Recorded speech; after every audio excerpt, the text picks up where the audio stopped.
So what are you seeing as trends in the marketplace when it comes to Treasury and how they're set up? Well, over the past couple of years, since the 2009, we've certainly seen Treasury, the role of Treasury increase, get much more strategic. They've got their seat at the strategic table, and with that comes additional scrutiny, of course.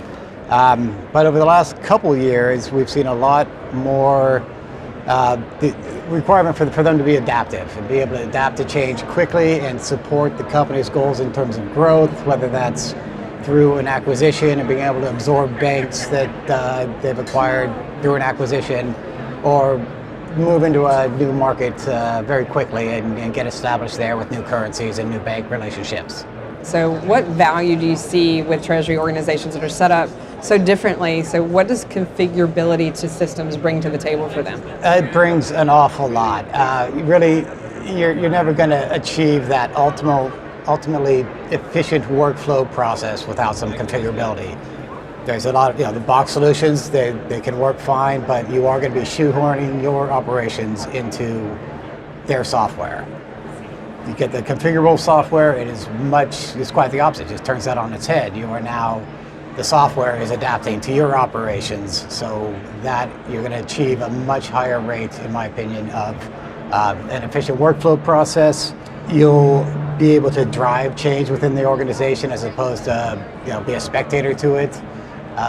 You will certainly be able to, this all really drives down to creating a competitive advantage for your organization. And with the right tools, the right technology that is configured to your specific operations, that's how you're going to achieve that. So how does that help from a configuration standpoint? How does that help an organization when it comes to processes? So it's configured to them and not some out-of-box solution. So how does that work? Well, it's going to eliminate more manual processes. We have clients that we replace systems from other vendors, and they're still using a half a dozen spreadsheets. And in my opinion, I just don't understand why. I mean, I love spreadsheets. They're not going away. They're a great tool, but they're not designed to manage treasury and risk within an organization. So you want to eliminate spreadsheets at every opportunity, and we're very good at doing that, and that's what configurability brings to the table.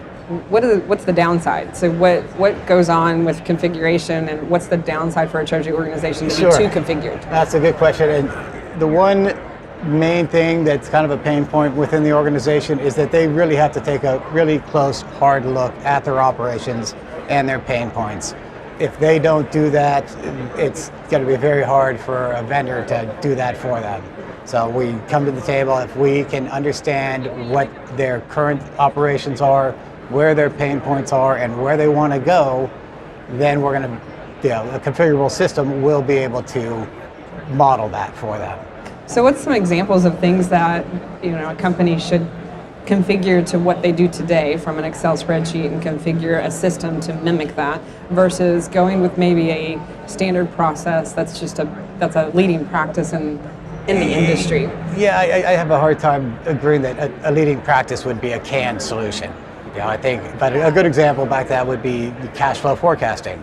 If you are shoehorned into a cash flow forecast model, and it changes, that model is not going to change. It's not going to change rapidly. If it does change, you're not going to be the one driving the change because there are 1,000 other clients that it has to work for too.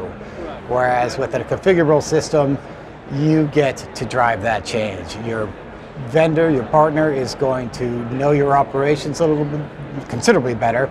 They are more than likely going to have much better in-house treasury expertise.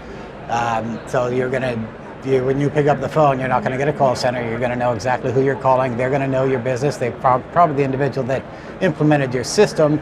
And so when you explain what the new forecast want to do, what you want to introduce, they're going to understand it right off the bat and be able to turn that around quickly and get you that system that's going to adapt to it. What is the difference in configuration versus code changes from a system standpoint?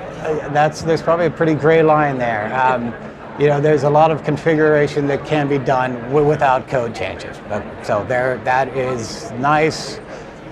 There is to truly get that system you need a partner that's going to be willing to go in and do some code changes. You might need new functionality. It might not just be resorting your banks in a given report or something along those lines.